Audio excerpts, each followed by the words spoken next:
Hey everyone, Anders here. In this video, we're going to go over the new Edania Black Desert expansion. We received a complete breakdown of every new region mechanic, items, worker nodes, recipes, and every piece of content we can expect for the expansion next week. Today, we'll go over the Part 1 information that will be releasing on live servers on the 21st of August. Part 2 will release on the 11th of September. Part 3, which includes the rest of the region and the new Savior class, will likely release in December of this year or at the start of the next year in January. There's a lot to go over, so please use the chapters to skip around to what you're most interested in.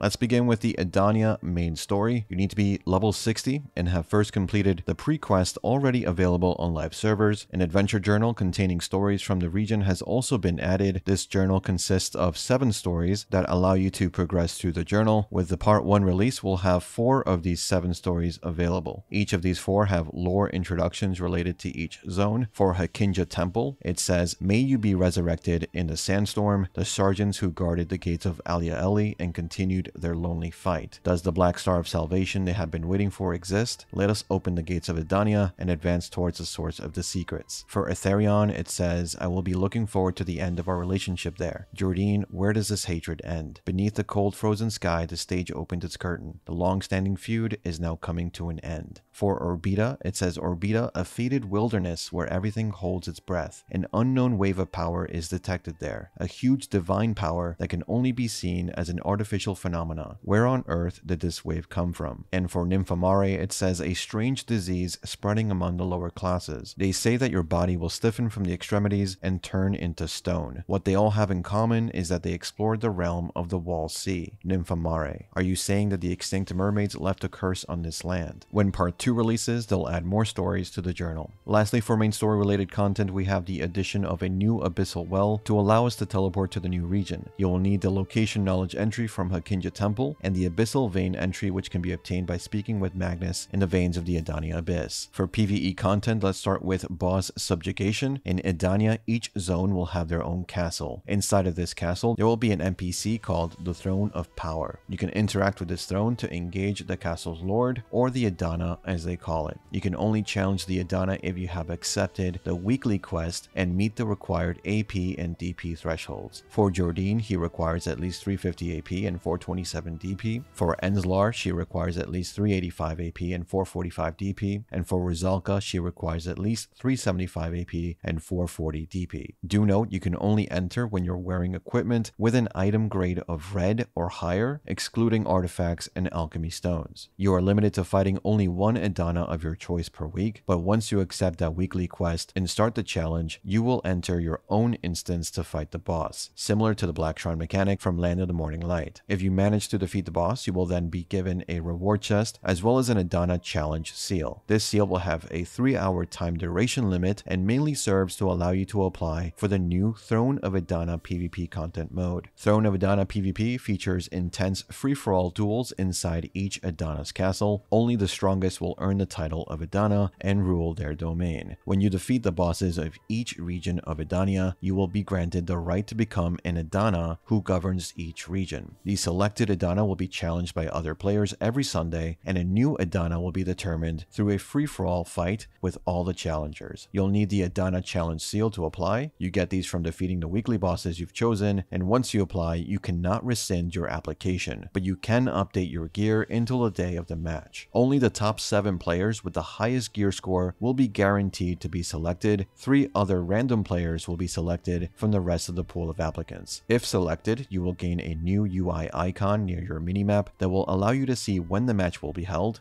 and how to enter. The fights take place every Sunday, and you can enter up to 5 minutes before the match starts. The match will consist of a free-for-all. The last one standing, or the one with the most health left after 10 minutes, will be declared the winner. If multiple players have the same amount of health left, the one with the highest gear score will win. If they all have the same gear score, the one with the highest percentage level and experience on their class will win. There will be a death zone surrounding the arena to prevent you from utilizing extensive hit-and-run tactics. The winner of the free-for-all will then become Edana if there is no current Edana in place. However, if there is already an Edana in charge of the castle, the winner of the free-for-all and the current Edana will face off in a 1v1 duel. As for restrictions, you cannot change your gear or crystal presets during the matches. You cannot see the names of other players. Everyone will have the generic challenger title above them. Chatting is disabled. All skills and BSR are reset at match start. Pure Blackstones will be cleansed during the match start and cannot be used during the match. Tamer will not be allowed to ride Hylong. If you disconnect, it will be counted as a defeat. However, if you disconnect before the match starts and are able to reconnect quick enough, you can proceed without issue. If the duel already started, you will be classified as being defeated. You lose nothing on death. For the example given, you can see at the start here, you're unable to leave your circle. You can see the other player classes and levels at the top. You can see the other player names are shown as challengers. And if you do die during the free-for-all, you can remain as a spectator or leave the match if you wish. You only get one life in the free-for-all. The final duel arena for Edana is shown to be the actual throne room of the castle and will behave much like an official PvP tournament. It is a best of 3 match with timers and round indicators. If you manage to win and become Edana, you will have access to the following list of extensive perks. The Edana's karma will not decrease when they force PvP within their territory. Players who are attacked by the Edana can counterattack right away. In the case of the Edana, guild, platoon, and party members cannot force PvP. The Edana can activate the Edania's blessing buff, which increases item drop rate by 100% for 1 hour up to 10 times per week. This will affect all players in the Edana's territory. Edania's blessing buff UI is displayed at the top of the screen and is applied to all servers. You can reach a maximum item drop rate of 500% when connected to the Arsha server with the Conquest Warlord buff. The Edana suffers no death penalty upon death within their territory and is instantly resurrected. They never suffer a death penalty within their territory even if they are negative karma. When a normal player is using the Marnie's Private Realm monster zone within the Edana's territory, a Marnie Realm entrance ticket is required. Purchasing this ticket from the NPC costs silver. Taxes are then accumulated as a percentage of the ticket price, and only the Edana can check the accumulated tax amount. When the Edana is replaced,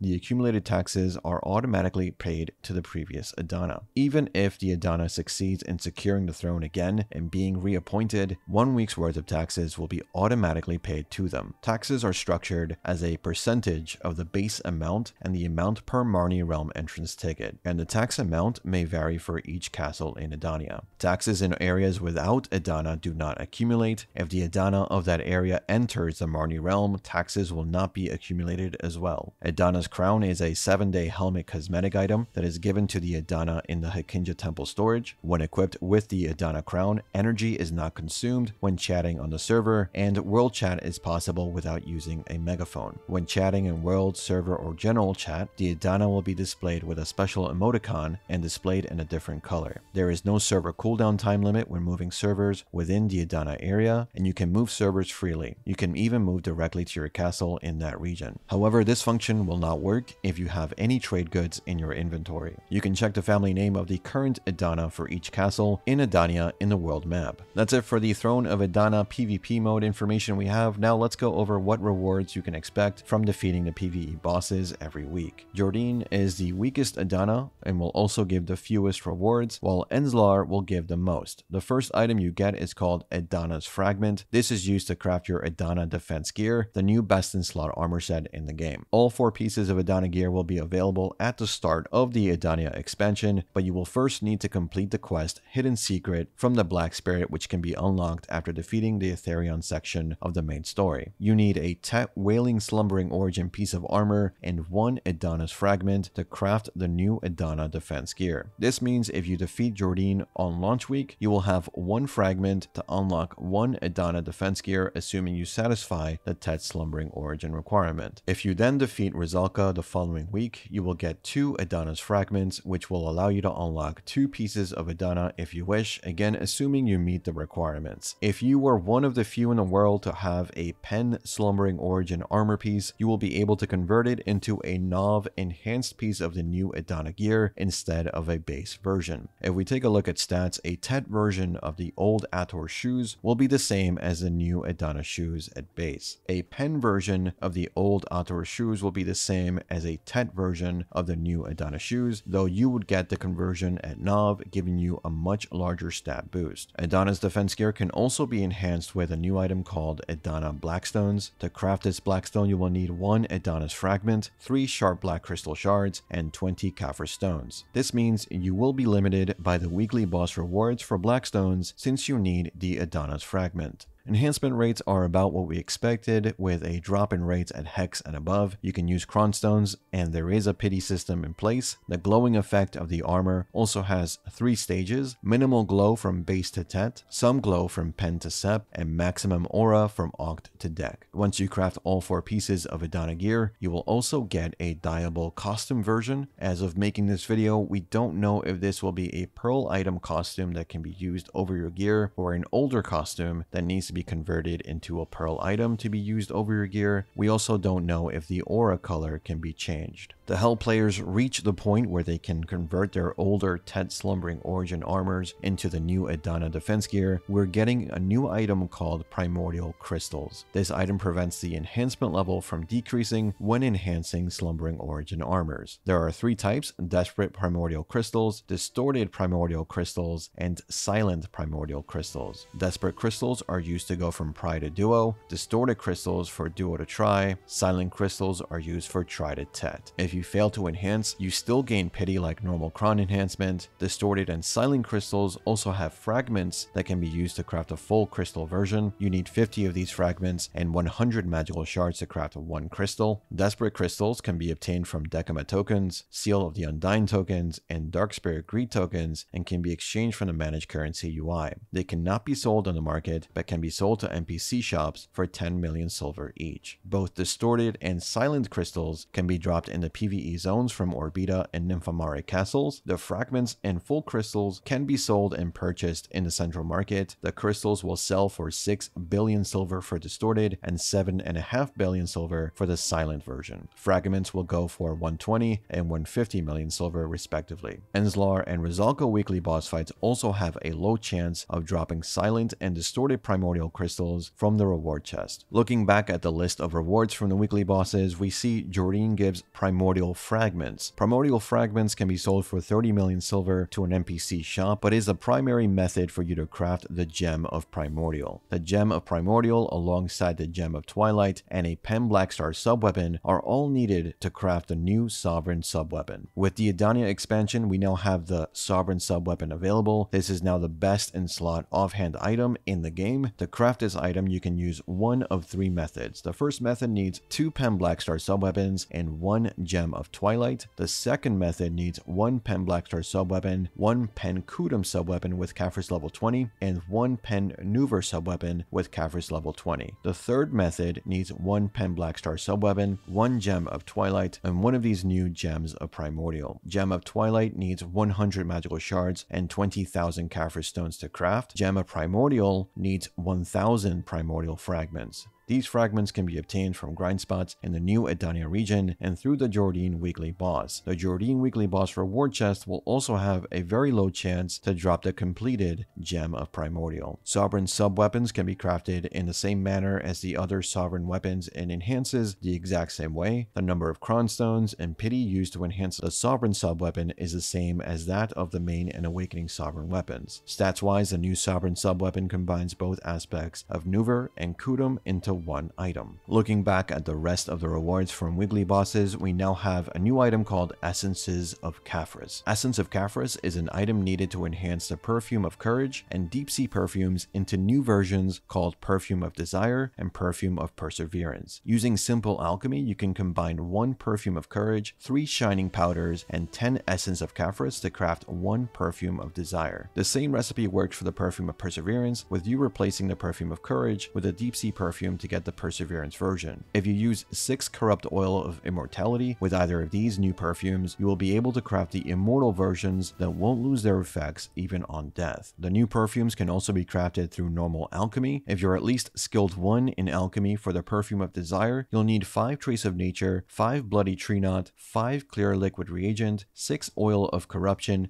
and 30 Rusalka coral. For the Perfume of Perseverance, you'll need 5 Trace of Nature, 5 Spirit's Leaf, 5 Pure Powder Reagent, 6 Oil of Regeneration, and 30 Rusalka coral. Rusalka coral is a new item that can be obtained through the Mining life skill after defeating Rusalka stone crab enemies in Edania. These coral items are also used to craft a new subcraft for a new life skill crystal called the Wilderness Crystal. You'll need 100 of these Rusalka corals, 100 sharp black crystal shards, 100 magical shards, and 200 magical lightstone crystals to craft 1 essence of wilderness via simple alchemy. You then use simple alchemy again to combine 1 life crystal, 1 vital crystal, and 1 of these new essence of wilderness items to craft 1 wilderness crystal. Each one of these new crystals will give you 7% life XP gain and 15 life mastery. There are also new items for Edania that focus on dealing damage to the new Edania species type monster. Elixirs of Edania and the blue version Strong Elixir of Edania give 12 and 17 Edania species damage respectively. The Party Harmony Draft Edania item has also been added. It gives 17 Edania species damage on top of the normal Harmony Draft effects. You're also able to make an immortal version of this new draft using Corrupt Oil of Immortality. Immortal versions of items won't lose their effects even on death. If you're at least skilled 1 in alchemy, to craft the Elixir of Edania, you'll need 2 Sinner's Blood, 4 Trace of Nature, 5 Old Tree Bark, 5 Clear Liquid Reagent, and 6 Caphras Tree Sap. If you're Artisan 1 or higher, you'll have a low chance to proc craft the blue grade version, Strong Elixir of Edania. You can also modify the new Elixir and draft through the normal means and can craft the new Edania Harmony Draft using 1 Harmony Draft, 3 Elixirs of Edania, 3 Elixirs of Will, and 1 Spellbound Catalyst. Caphras Tree Sap is one of the new life skill resources added in the new expansion. There are currently 15 known production nodes coming with Edania. These include old items like titanium and vanadium ore, powder of earth and powder of time, rough red, translucent, rough blue, rough green, and rough mud crystals, spirit's leaf, monk's branch, old tree bark, powder of darkness, and bloody tree knots, trace of nature, and elder tree, and Caphras tree timber and sap. There's also 1 fish node that gives dried sugimi, stargazer, ribbon eel, and golden striped soapfish. The contribution points required to connect all nodes and purchase houses in Edania is unified to 1 per node or house. You can activate production nodes by spending 1 additional contribution point. Among the castles of Edania, there are houses in All's Revelation in the shore of the wreckage nodes where you can invest your contribution points. Grey Eagle Outpost cannot be used as a residence, but can be used as worker lodging, storage expansion, and processing workhouses. In terms of new gathering items and life skill monsters, you can gather Caphras trees that can give you logs, Caphras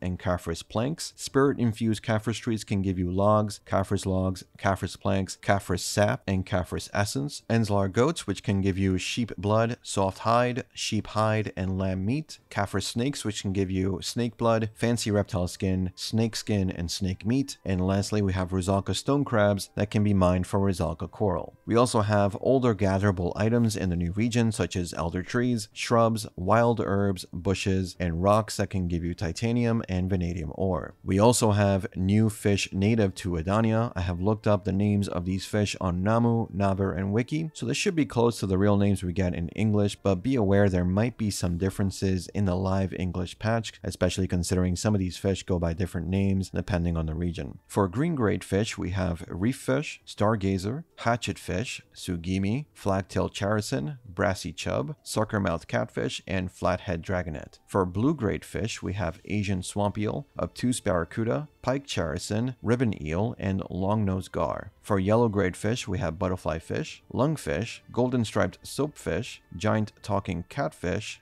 Opa or Cravo, Goliath tigerfish, and peach fairy basslet. And for prize fish, we have polka dot stingray or Xingu river ray, valued at nearly 184 million silver each, and pineapple fish, valued at a little over 144 million silver. With the addition of Edania native species, the weekly fishing contest has also been updated to include these new types. Looking back at the rest of the rewards from weekly bosses, we have a new item called Crystal Aura of Doom that can be obtained from the Enslar and Rusalka reward boxes. These items can be used to amplify certain lightstones. By heating 30 Crystal Auras of Doom, 50 magical shards, and 100 magical lightstone crystals with one of the listed lightstones of fire, earth, or wind, you will get an amplified version of the same lightstone. For example, if you combine the recipe items with a lightstone of fire rage, which normally gives you 2 AP each, the amplified version will now give you 4 AP. Amplified versions of lightstones can still activate lightstone combinations like normal. Any amplified lightstone you no longer need can be exchanged for magical lightstone crystals with a Dalashan NPC in any town.